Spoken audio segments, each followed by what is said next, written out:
할렐루야. 오늘 나그네 영접이라고 하는 제목으로 함께 은혜를 나누고자 합니다. 손님을 대접하는 것은 동서고금을 거론하고 모든 나라 족속들의 그런 문화 또 예의라고 할 수 있습니다. 당연히 자기 집에 찾아오는 손님을 잘 영접하고 대접하는 것은 우리가 인간으로서 기본적으로 해야 될 그런 예의다라고 이렇게 말할 수 있죠. 그러나 지나가는 나그네를 영접하고 그를 대접하는 것은 이런 문화는 좀 독특한 그런 문화라고 할 수 있습니다. 그래서 성경에 이 히브리 민족들에게 하나님께서 특별히 이 나그네에 대해서 하나님은 그들을 돌보고 또 사랑하기까지 하라고 이렇게 말씀하고 있는 것을 봅니다. 여러분 구약 성경 신명기 10장 18절 말씀에 보면은 이렇게 기록하고 있습니다. 같이 읽어봅니다. 고아와 과부를 위하여 정의를 행하시며 나그네를 사랑하여 그에게 떡과 옷을 주시나니 19절 너희는 나그네를 사랑하라. 전에 너희도 애국 땅에서 나그네 되었음이니라. 아멘. 하나님께서 이스라엘 백성들에게 특별히 고아와 과부, 그 나그네를 잘 대접하라라고 이렇게 돌보라고 이렇게 말씀하고 있습니다. 너희가 나그네를 사랑하라까지 그렇게 말씀하고 있는데 그 이유는 바로 뒤에 나오죠. 전에 너희도 애국에서 나그네 되었기 때문이다라고 이렇게 말씀합니다. 그래서 하나님의 긍휼하심을 입은 하나님의 사람이라고 한다면 당연히 고아와 과부와 나그네 이 세 부류를 약자들이라고 그렇게 말할 수 있습니다. 다른 사람의 도움이 없이는 살 수 없는 그 당시로 볼 때는 다른 사람의 도움이 없이는 살 수 없는 그런 약자들이 바로 고아와 과부와 나그네들이다라고 그렇게 말하고 있는데 이들을 돌보라고 하는 것은 먼저 하나님의 긍휼하심과 자비하심을 입은 자들이기 때문에 그 하나님의 긍휼과 자비하심 그 사랑으로 나그네와 고아와 과부를 잘 돌보라 이렇게 말씀하고 있는 거죠. 그러니까 하나님의 자녀, 하나님의 긍휼과 자비하심을 입은 하나님의 자녀라고 한다면 당연히 약자를 긍휼히 여기는 그 마음이 그 속에 있어야 한다는 것입니다. 근데 있을 수밖에 없는 그런 부분이죠. 하나님의 은혜를 입은 구원함을 받은 하나님의 자녀, 하나님의 긍휼과 자비하심을 입은 하나님의 사람이라고 한다면 당연히 약자를 돌볼 수 있는 그런 긍휼의 마음을 누구든지 가지고 있어야 된다라고 하는 것을 우리에게 보여주고 있습니다. 그런데 오늘 본문에 등장하는 나그네는 일반적인 그런 나그네가 아니었다라고 하는 것을 우리가 알 수 있습니다. 사실은 좀 인간의 그런 이성으로 상식으로 보면은 이해가 안 되는 그런 부분이죠.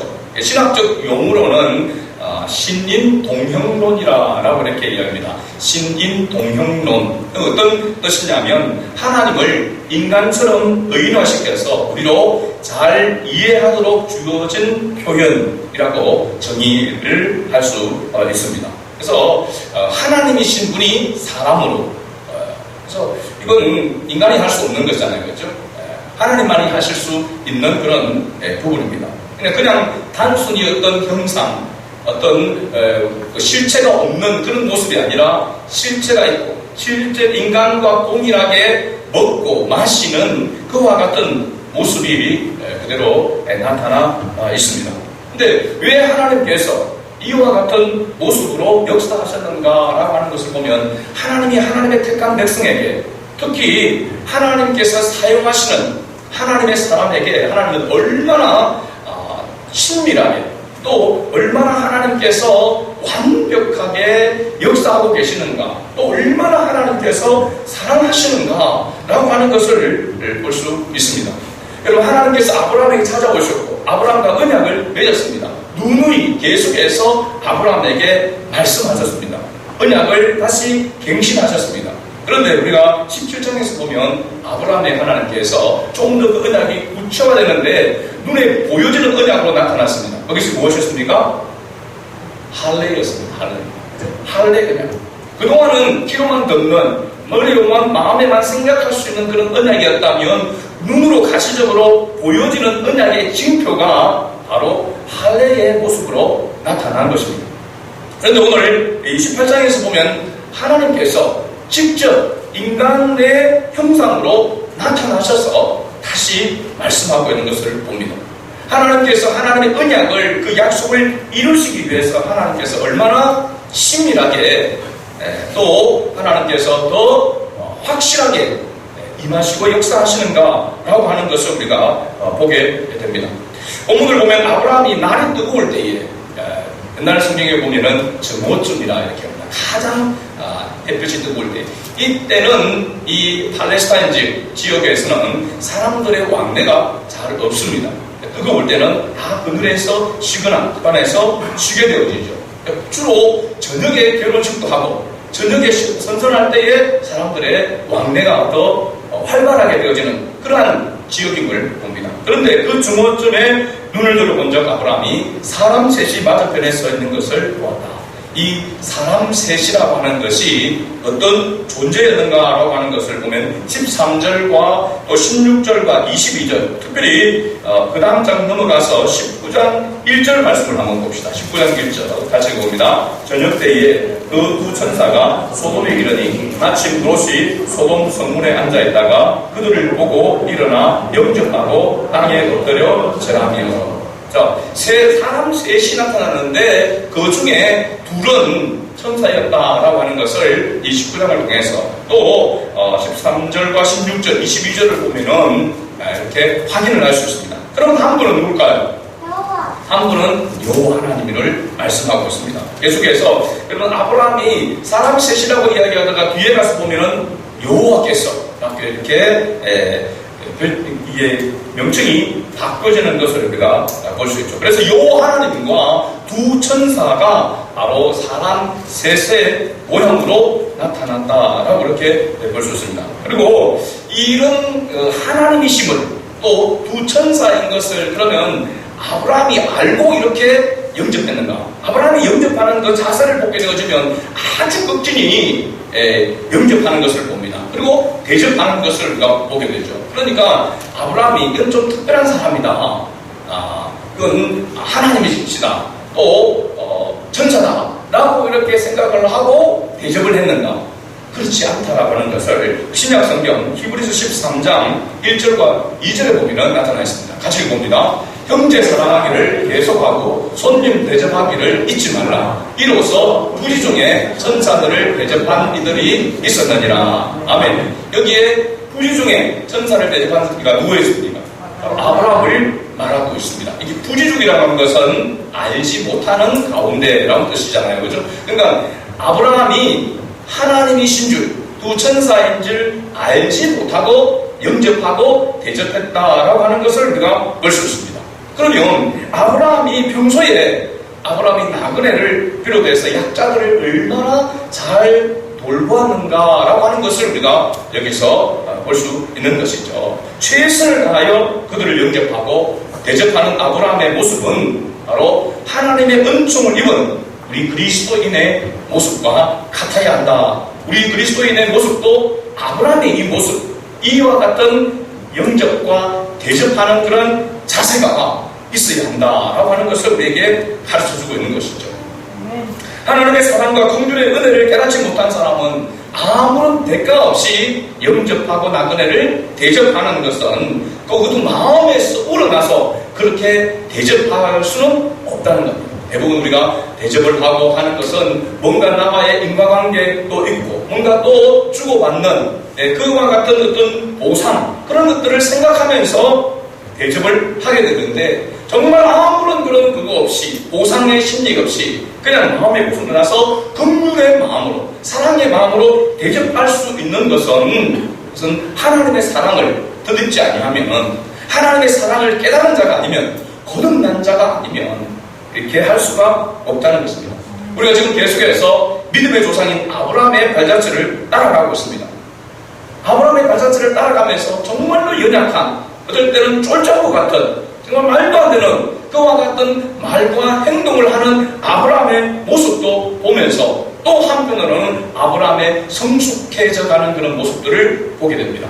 그것은 아브라함을 통하여서 하나님은 누굴 보여주기를 원하냐면 우리 자신을 보여주기를 원하는 것입니다. 아브라함의 모습이 바로 우리의 모습과 같다는 겁니다.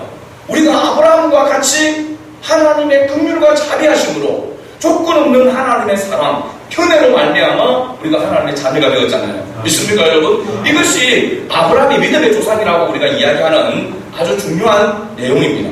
그건 혈통으로 어떤 것은 그런 다른 것으로 인해서 믿음의 조상이 아니라 아브라함과 동일한 그런 은혜로 말미암아 구원함을 받은 자라고 하는 의미에서 믿음의 조상이라고 하는 것을 우리가 생각할 때에 아브라함의 이 모습은 바로 오늘 우리의 모습과 같다. 그러면서 아브라함의 성숙해져가는 그런 모습이 오늘 우리에게도 있어야 한다라고 하는 것을 우리가 발견할 수가 있는 것이죠.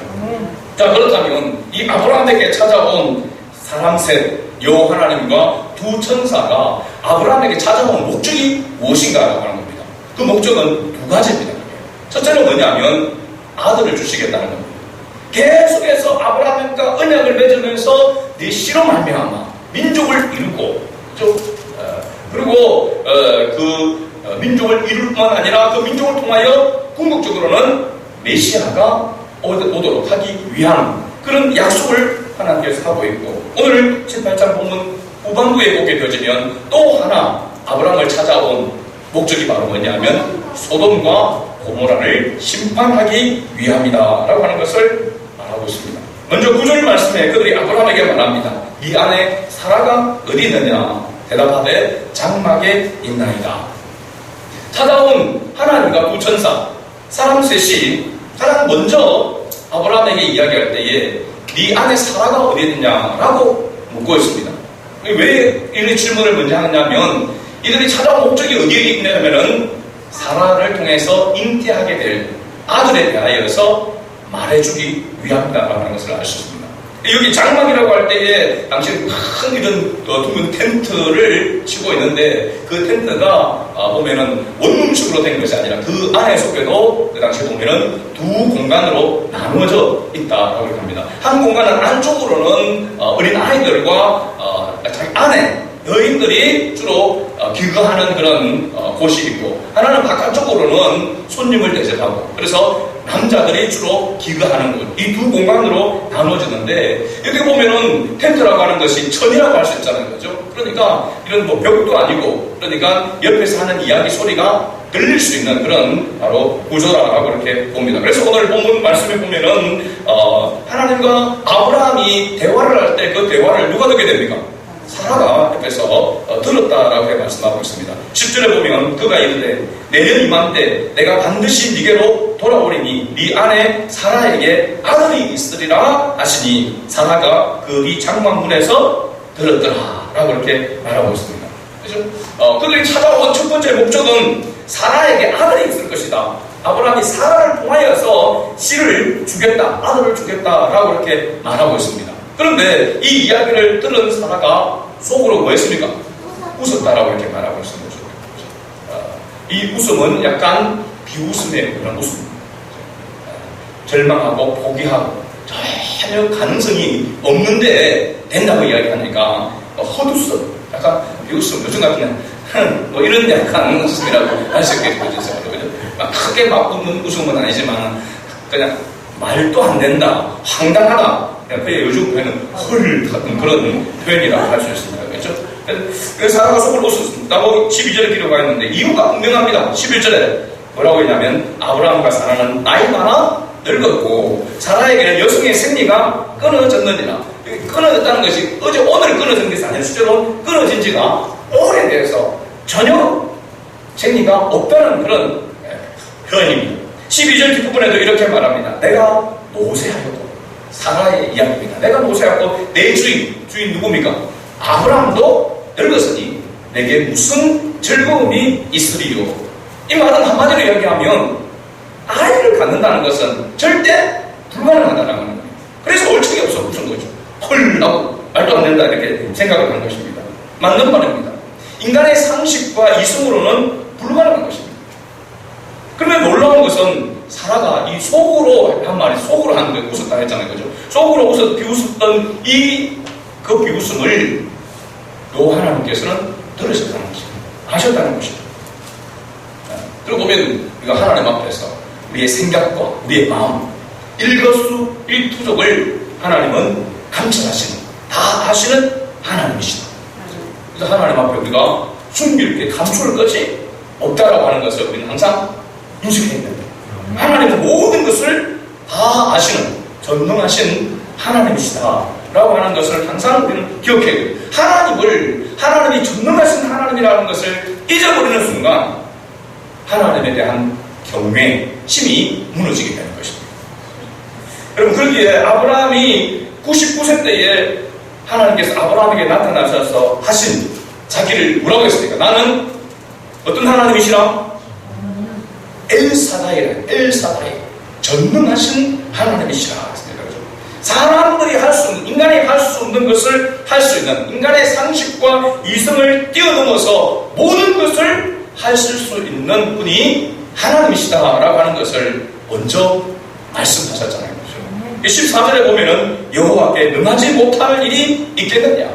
인간의 상식과 이성을 뛰어넘는 전능하신 하나님이시다는 것이죠. 그래서 우리가 이런 하나님을 가끔 잊어버리고 인간의 이성과 상식 안으로 하나님을 끌어들이려고 하는 그런 오만함을 가질 때가 있습니다. 이 오만함이 바로 뭐냐면 교만인 것입니다.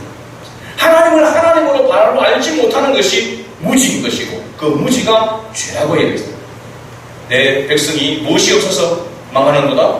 지식이 없어. 그 지식은 하나님을 아는 지식이 없다는 것입니다. 하나님이 어떤 분이신지를 잊게 되어질 때에, 또 그 하나님을 인간의 이성 안으로 축소시킬 때에 하나님은 그것을 교만함으로, 오만함으로 보신다라고 하는 사실입니다. 하나님은 분명히 아브라함에게 말씀하십니다. 14절 뒷부분에 보면 기한이 이를 때에 네게로 돌아오리니 사라에게 아들이 있으리라. 네가 생각할 때는 전혀 불가능한 인간의 상식과 이성을 뛰어넘는 초월적인 그런 일을 나 요 하나님은 이루시겠다라고 그렇게 말씀하고 있습니다. 자, 그렇다면 왜 하나님은 아브라함과 사라에게 아들을 주시겠다고 거듭 말씀하시는 건가요? 아브라함과 사라를 통하여 태어날 아들은 단순히 어떤 한 가정에 대를 잇는 그런 차원의 아들이 아님을 말하고 있기 때문에 그렇습니다. 그 씨를 통해서 무엇을 이루고 민족을 이룬다고 했습니다. 민족을 이루시는 이유가 뭘까요? 민족을 이루시는 이유가 그건 바로 하나님께서 통치하시는 하나님의 나라의 모델을 이 땅에 보여주기 위함입니다. 하나님이 다스리는 나라. 우리가 창세기 11장까지 인류 보편적인 역사와 12장부터 구속사적인 역사로 나누어진다라고 이렇게 말씀을 드렸습니다. 인류 보편적인 그런 역사 가운데서 이제 구속사적인 역사를 이루어간다는 것은 하나님의 택한 백성을 통하여서 하나님께서 어떻게 다스리고 통치하시는지, 그 하나님이 어떤 분이신지, 하나님께서 어떻게 구원을 이루어가실지에 대해서 모델로 이스라엘 백성을 택하여 그 민족을 세워서 보여주신 것입니다. 그리고 하나님께서 궁극적으로는 두 번째는 뭐냐면 바로 메시아, 예수 그리스도를 아브라함의 혈통을 통해서 보내시겠다라고 하는 것을 바로 말하고 있기 때문에 그 약속을, 그 언약을 이루시기 위해서 하나님께서는 사람의 상식과 이성으로는 할 수 없는 그 초월적인 전능하심을 나타내셔서까지 하나님은 아들을 주시는 것입니다. 그러니까 어떻게 보면 주실 수밖에 없는 거죠. 예수님께서 우리를 위해서 십자가에 못 박혀 죽으신 것은 어떻게 보면 하나님께서 우리를 사랑하셨기 때문에, 하나님이 우리를 사랑하시기 때문에 사람의 몸을 입고 이 땅에 오실 수밖에 없는, 왜냐하면 하나님의 그 사랑에, 하나님의 그 뜻에 그것이 합당하기 때문에 그렇습니다. 그렇죠? 우리로 봤을 때는 하나님의 크신 은혜요 능력이지만, 복이지만, 하나님의 입장에서는 하나님이 사랑하기 때문에 보내실 수밖에 없고 죽으실 수밖에 없고 구원할 수밖에 없는 것이죠. 내 자녀이기 때문에 내가 미우나 고우나 사랑할 수밖에 없고 돌볼 수밖에 없는 그와 같은 모습과 같다라고 할 수 있습니다. 그래서 이 세상에 진정한 희망과 소망은 오직 예수 그리스도밖에 없다라고 하는 것을 나타내기 위해서 아들을 주시기 위한 것입니다. 그래서 그 노쇠한 그 부부에게 계속해서 찾아오셔서 말씀하셔서 아들을 주시겠다. 이 씨로 말미암아 민족을 이루고 그 씨를 통해서 혈통을 통해서 바로 메시아 예수 그리스도를 보내시겠다고 하는 하나님의 언약을 성취하기 위해서 그렇게 찾아오셔서 말씀하고 있는 것입니다. 그 다음 두 번째, 오늘 보면 소돔과 고모라에 대한 심판입니다. 소돔과 고모라의 죄악은 인간의 탐욕과 욕망이 만들어낸 죄악들이라고 할 수 있습니다. 그게 바로 뭐냐면 동성입니다. 동성. 인간의 본질적인 죄악은 하나님을 대적하는 것이고 그것은 창조 지수를 무너뜨리는 것에 있습니다. 하나님께서 인간에게 생육하고 번성하여 땅에 충만하라 라고 하는 그 하나님의 뜻을 이루어가는 창조의 지수를 이루어가는 가운데 그 창조 지수를 무너뜨리는 것이 바로 가장 큰 죄악이 동성애라고 하는 사실입니다. 그래서 소돔이라고 하는 것 자체가 원래 뭐는 자체가 동성애라고 하는 그런 의미를 가지고 있습니다. 근데 이 소돔과 고모라의 이 죄악이 힘이 무거웠다라고 이야기했는데 그 죄악이 가득 찼다, 관영했다라고 하는 것을 말하고 있습니다. 그러기에 하나님의 심판이 임하게 될 것이라고 말하고 있습니다. 그런데 이 두 천사를 보내어서 소돔과 고모라를 심판, 멸망시키려고 하는 때에 아브라함이 그것을 막았습니다. 여호와 하나님 앞에 막았습니다. 이유가 뭘까요? 소돔과 고모라에 누가 살고 있습니까?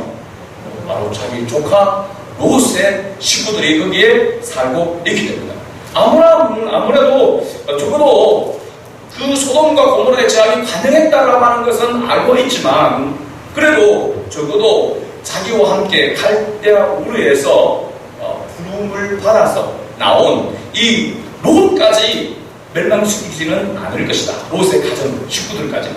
그 아마 대략적으로 롯의 가솔들이 적어도 50명은 되었다라고 이렇게 볼 수 있습니다. 그래서 아브라함이 막았으면서 그렇게 이야기하죠. 그곳에 의인과 악인을 함께 멸망하는 것이 합당하지 않습니다. 라고 이렇게 얼마나 강하게 어필하고 있는지 어떻게 보면 하나님께 도전하는 것과 같은 그런 모습으로 이야기합니다. 25절 말씀, 18장 25절 말씀을 같이 한번 읽어보겠습니다. 주께서 이같이 하사 의인을 악인과 함께 죽이시면 부당하오며 의인도 악인을 같이 하심도 부당하니이다. 세상을 심판하시는 이가 정의를 행하실 것이 아니니까. 굉장히 도전적인 그런 어필을 하고 있는 것을 봅니다. 하나님의 심판에 대해서 뭐 하라고 얘기합니까? 부당하다고 얘기합니다. 부당하다. 그죠? 이것이 심판하시는 이가 정의를 행하시는 것입니까? 이게 옳습니까? 라고 어떻게 보면 대적하듯이 강하게 어필을 하고 있는 것입니다. 그것은 롯에 대한, 그죠? 조카 롯에 대한 그런 마음이 이게 강하게 있고, 적어도 자기와 같이 갈대아 우르에서 부름을 받았던 이 롯도 사실 여기서 의인이라고 할 때 의인은 어떤 행위에 의해서 의인을 말하고 있는 것이 아니라 법적인 의인을 이야기하고 있습니다. 하나님께서 선택한, 하나님의 택한 그러한 의인을 이야기하고 있는 것이죠. 그래서 자기와 동일하게 생각해서 롯도 하나님께서 택한 의인으로 이렇게 생각하는 것입니다. 그래서 롯의 그 가족이 멸망당하는 것은 원래 소돔과 고모라에 있는 사람들과 같이 함께 멸망당하는 것은 부당하다라고 아브라함이 이렇게 강하게 어필한 것입니다. 50명이 했는데 하나님께서는 50명이 있다면 내가 온 지역을 멸하지 않겠다. 의인 50명만 있다면 그 지역, 거기에 살고 있는 그 50명만 아니라 그들을 그 온 지역, 소돔과 고모라 온 지역을 심판하지 않겠다라고 했습니다. 그러니까 아브라함이 이제 한풀 꺾기가 온 거예요. 뭐라고 하면 5인이 부족하면 45인을 이야기합니다. 그러다가 점점 어떻게 보면은 꼬리가 내려가는 것을 보게 되죠. 그 다음에 몇 명? 40명, 30명, 20명, 마지막에 10명까지 내려가게 됩니다. 10명. 이 10명은 그 당시 히브리 공동체에서의 10명은 최소 공동체 단위라고 이렇게 말합니다. 유대인들은 남자 10명만 모이면 뭐를 세우냐면 회당을 세웁니다. 회당. 남자 10명, 유대인 남자 10명만 있으면 회당을 세우게 됩니다. 그래서 여러분 바울이 그 복음을 전하러 갔을 때에 회당을 찾아보면 회당이 없는데요. 그래서 몇 사람, 유대인 10명이 그 지역에 그곳에 없었다라고 하는 것입니다. 유대인 10명만 있다면 회당을 세울 수 있기 때문에. 그래서 최소 공동체의 명수가 바로 10명인 것입니다. 그래서 마지막에 10명을 이야기하고 있습니다. 근데 그 10명도 없다라고 이렇게 이야기하고 있습니다. 하나도 없다라고 하는 것과 사실은 같은 그런 의미입니다. 물론 아브라함의 조카 롯과 마지막에 구원함을 받아 나온 사람이 바로 두 딸이었습니다. 롯과 롯의 두 딸만 그 성에서 빠져 나오고 유황식판에서 벗어나게 된 것을 봅니다. 그렇다면 이 소돔과 고모라는 무엇을 예표하고 있는가라고 하는 겁니다. 바로 이 세상을 예표하고 있습니다. 세상. 이 세상은 하나님께서 준 그런 죄로 말미암아 만들어져 가는 것이 아니라, 죄악이 관여해져 가는 것이 아니라 인간이 스스로 그 죄의 본성을 따라 살아감으로 말미암아 죄악이 관영해져 가는데, 세상이 죄악이 관영해지고 가득 찰 때에 나타나는 현상이 바로 뭐냐면 동성애인 것입니다. 동성애. 로마가 멸망할 때도 당신도 마찬가지였고, 하나님께서 심판하실 때에 가장 그 가운데 하나가 뭐냐면 우상숭배와 이 동성애입니다. 동성애. 하나님의 창조 질서를 바로 거역하는 것이고 거스르는 것이고, 그것은 하나님을 대적하는 그런 죄악이기 때문에 그렇습니다. 그래서 동성애 이 부분에 대해서는 우리가 절대로 양보할 수 없는 것입니다. 근데 하나님의 진리이기 때문에 그렇습니다. 동성애를 우리가 받아들이고 동성애를 용납할 수가 없습니다. 그러나 우리가 생각해야죠. 그 동성애에 있는 사람들을 긍휼히 마음은 가지고 있어야 됩니다. 그것을 질병으로 생각하고 그렇게 해서 치료되어지고 회복될 수 있도록 도와주는 그런 긍휼의 마음은 우리가 가지고 있어야 되지만, 동성애 그 자체를 용납하는 것은 성경과 맞지 않습니다. 하나님을 대적하는 것과 같다라고 하는 것에 대한 분명한 생각을 가지고 있어야 될 줄로 믿습니다. 자, 그렇다면 이 소돔과 고모라, 죄악에 관영하고 가득 찬 이곳에 하나님의 택한 백성 한 명이라고 있다면 우리는 어떻게 해야 되는가? 아브라함과 같이 그 곳을 향하여 그 영혼을 위해서 뭐 해야 된다는 겁니다. 중보해야 된다는 것입니다. 우리 중보 기도라고 할 때 지금 도고 기도라고 이렇게 이야기하고 있지만, 바로 아브라함의 이 모습은 오늘 이 세상이 그들의 이 세상의 죄악으로 말미암아 멸망을 당하게 될 것이고 반드시 하나님의 심판을 받게 될 것인데, 그 심판이 이르기 전까지 하나님의 긍휼하심을 먼저 입은 하나님의 자녀인 위에 태도와 자세가 어떠해야 되는가라고 하는 것을 보여주는 것입니다.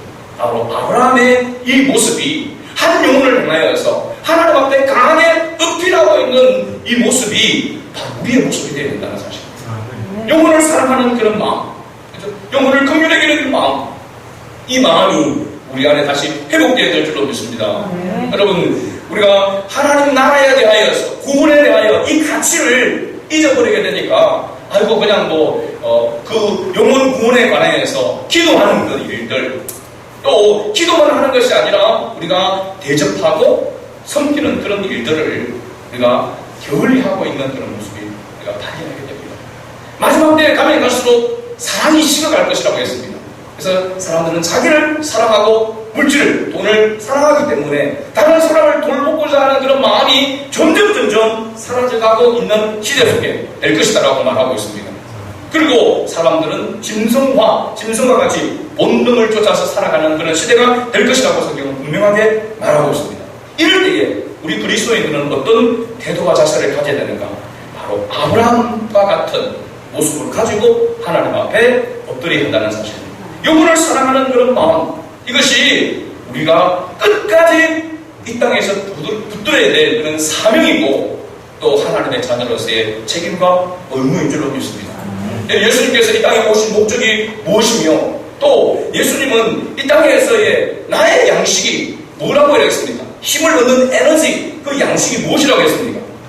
추수하는 일이라고 했습니다. 추수하는 일이, 영혼을 살리고 구원하는 이 일이 나의 양식이라고 했습니다. 그래서 저는 내년에는 표를 그렇게 하려고 지금 생각하고 기도하고 있습니다. 예수님처럼 추수한 일이 나의 양식이 되죠. 나의 양식, 그러니까 양식을 공급받지 않으면 힘을 얻지 못하고, 양식을 공급받지 못하면 그 힘으로 살아갈 수가 없지 않습니까? 우리에게 있어서 끊임없이 에너지가 일어나야 되는데 그것이 영혼을 구원하는 그 일에 있어야 한다는 사실입니다. 하나님의 자녀임에도 불구하고 우리가 영혼을 사랑하는 그 마음을 식어져 버리고 거기에서 무너졌다고 한다면 우리는 우리의 방향을 잃어버릴 것입니다. 삶의 방향을 잃어버릴 것입니다. 하나님께서 공급해 주실 그 에너지를 잃어버릴 것이죠.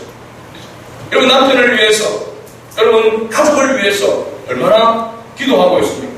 정말로 긍휼히 여기는 마음을 가지고 영혼을 사랑하는 그 마음을 가지고 나그네를 대접했던 이 아브라함의 모습과 같이 대접을 하고 섬기는 모습이 있어야 될 줄로 믿습니다. 그렇게 되기 위해서는 마음에서 우러나야 되잖아요. 그냥 형식적으로 몇 번 하다가 그냥 포기하는 그런 모습이 되어서는 안 되거든요. 어떤 자세야 됩니까? 우리 자신이 늘 하나님의 긍휼과 자비하심에 깨어 있어야 한다는 사실입니다. 그 은혜 속에 머물러 있어야 한다는 사실입니다. 그리고 우리의 관심이 주님과 마찬가지로 생명을 살리는, 영혼을 살리는, 내가 지금 직장생활하고 열심히 헌신하고 봉사하고 하는 그 모든 것이 영혼을 살리는 것에 있다라고 하는 그런 확실한 목적이 되지 않으면 안 된다는 사실입니다. 이런 삶을 살아갈 수도 없습니다. 때가 되면 되겠지. 하나님 알아서 하시겠지. 나는 내 인생을 살고, 여러분, 그건 그리스도인의 삶이 아님을 알아야 됩니다. 가짜입니다. 그런 것은. 그렇죠? 분명하게 알아야 합니다. 놀라운 것은, 여러분 보십시오.